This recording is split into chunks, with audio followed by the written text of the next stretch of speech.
Well, yes, I have worked both inside of Hollywood and outside, and I think there are some similarities, and then in many ways they're very, very different.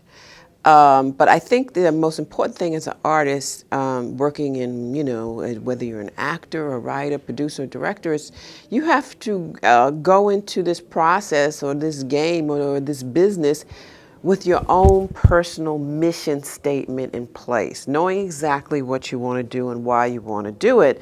So when various situations come up, and they will come up and present themselves, you know pretty much how you're going to deal with it, how you're going to react, how you're going to work around it, how you're going to subvert it or go move around it, or just step back and allow it to happen.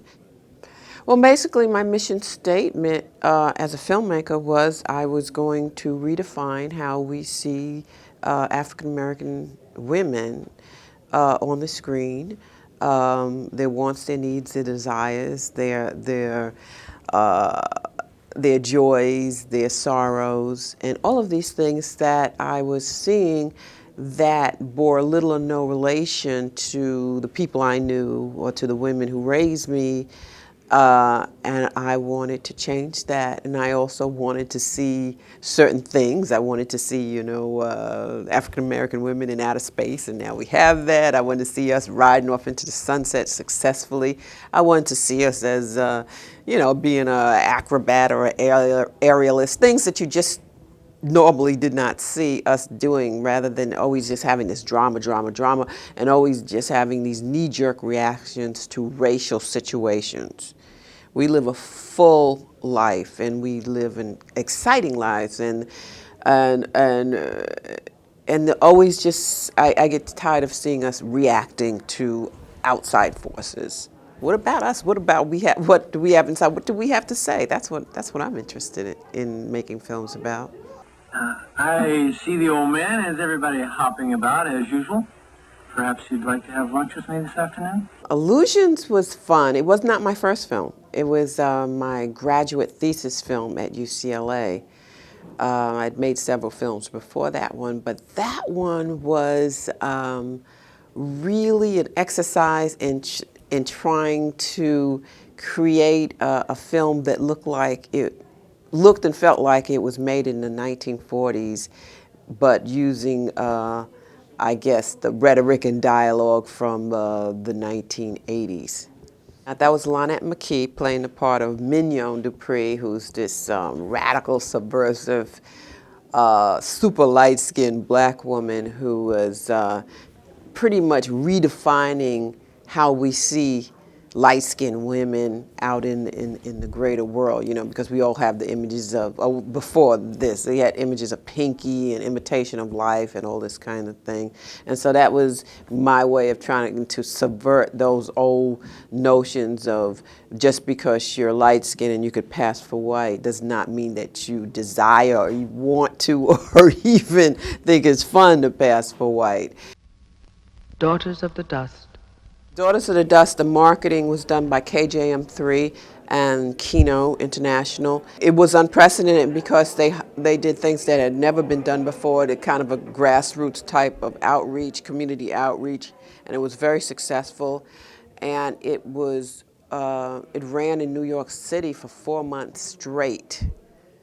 It was sold out every weekend for 4 months straight. It was 36 weeks on Daily Variety's chart. Why, aside from Tyler Perry, you don't see very many people following that pattern. Well, we never had as many prints as Tyler Perry. The total number of prints we had was 13. And we rolled out across the country slowly. We never went into the malls and stuff like that because we just didn't have that kind of P&A money or promotion, prints and advertising budget. So we only had 13 prints. So do you think in today's climate this could still be replicated in terms of getting the word out and getting people? Absolutely. I think in today's climate, it's much easier, less expensive, and now we have direct-to-video. When Daughters of the Dust came out, there was no direct-to-video. So I'm not saying it'll be easier. It'll be different, but it won't be as difficult. And it's definitely something that needs to happen again.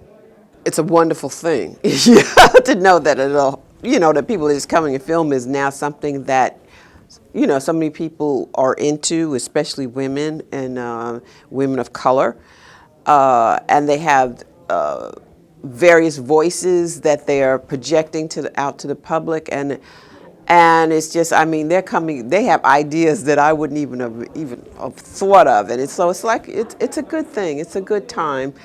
We are still struggling to have our voices heard and seen, but it's a good time. And the advice that I would give to emerging filmmakers, both young and old, and I hope they're out there both young and old, because there's no age limit or minimum to become a filmmaker. You just have to have the desire and just do it. So that's pretty much my advice. You don't have to go to film school. You have to do any of that stuff. Just have the desire, do it. Persistence you will win. We're all out there. Casey Lemons and Gina Prince Blythewood and Angela Robinson, Uzan Policy, and Debbie Allen, Nima Barnett. We make films and there's so much space in between the times that we make a film that it's not really, the playing field has not been leveled yet in that area. Is it frustrating? It's frustrating, but then you keep working, you keep writing, you keep shooting now digitally, working on documentaries and other projects. But by no means is it equal, Hi, my name is Julie Dash, and you're watching Reelblack.